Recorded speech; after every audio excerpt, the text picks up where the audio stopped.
আসসালামু আলাইকুম everyone, welcome back to my channel cooking idea.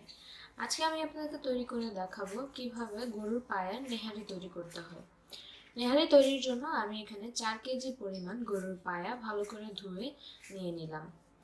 তাহলে চলুন দেরি না করে শুরু করা যাক।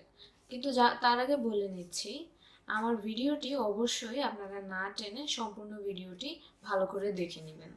তাহলে চলুন শুরু করা যাক।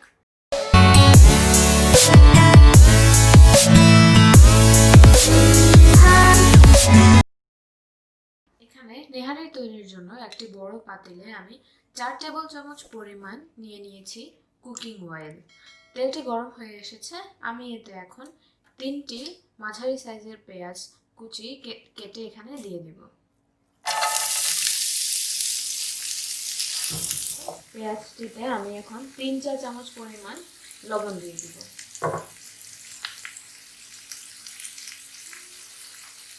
নরম হয়ে এসেছে। আমি এখন এতে তেজপাতা এবং দারচিনি দিয়ে দিব।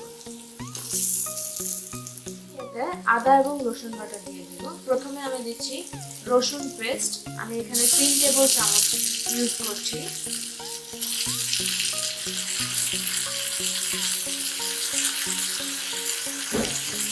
এবার আমি এতে আদা বাটা দিব 1.5 টেবিল চামচ। আমি এতে হালকা একটু গরম পানি দিয়ে দিচ্ছি। এখানে আমি আধা কাপ পরিমাণ গরম পানি ব্যবহার করেছি। আমি দিয়ে দিব হলুদের গুঁড়ো 3 চা চামচ,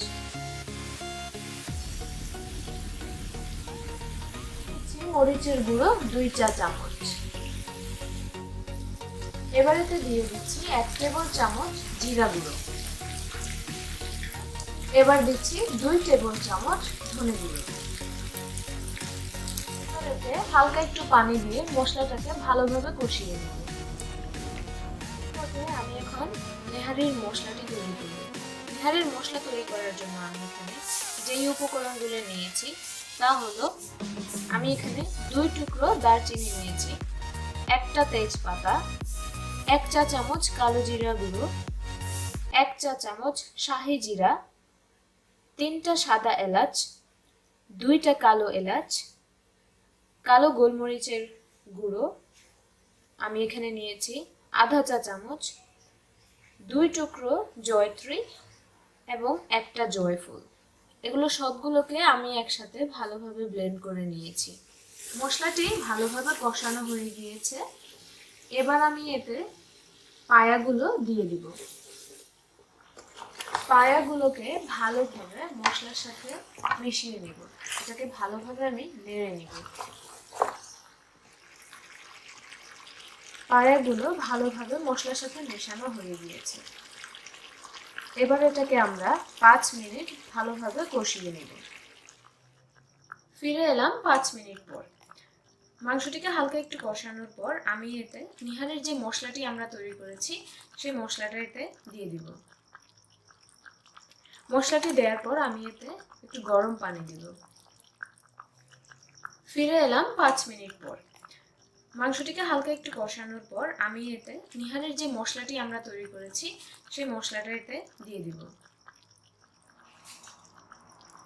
এবার এটাকে আমরা ভালোভাবে মিশিয়ে নিব। মশলাটিকে মেশানোর পর এবার আমরা এটাতে গরম পানি দিয়ে দিব।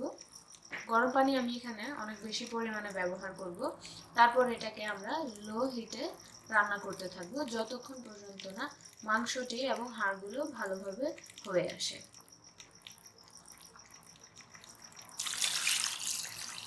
পানি দেওয়া হয়ে গিয়েছে। আমি এবার এটাতে ঢাকনা দিয়ে মাংসটিকে রান্না করতে থাকবো লো আঁচে। আপনারা অবশ্যই এর মধ্যে একটু পরপর চেক করতে থাকবেন এবং মাংসটিকে নেড়ে দিবেন। এই পর্যায়ে আপনারা দেখতে পাচ্ছেন যে পায়াটি খুব ভালোভাবে হয়ে এসেছে। আমি এটিকে এর মধ্যে অনেকবার ভালোভাবে নেড়ে দিয়েছি। আর এর মধ্যে আমি 2 চা চামচ লবণ পরিমাণ মতো ব্যবহার করেছি। আপনারা দেখতে পাচ্ছেন যে পানিটি যখন এরকম হয়ে আসবে তখন আপনারা বুঝে নেবেন যে পায়াটি হয়ে গিয়েছে। এই পর্যায়ে আমি এতে দিয়ে দিব পেঁয়াজ বেরেস্তা এবং ধনেপাতা কুচি। ব্যাস বন্ধুরা, তৈরি হয়ে গেল মজাদার গরুর পায়ের নেহারি। আপনারা অবশ্যই এটি ঘরে ট্রাই করবেন এবং কমেন্ট বক্সে জানাবেন কেমন হলো। আর আমার চ্যানেলটি অবশ্যই সাবস্ক্রাইব করবেন। ততক্ষণ আবারও ফিরে আসবো নতুন কোনো রান্নার আইটেম নিয়ে বা রেসিপি নিয়ে। ততক্ষণ পর্যন্ত সবাই ভালো থাকবেন, সুস্থ থাকবেন। আল্লাহ হাফেজ, আসসালামু আলাইকুম।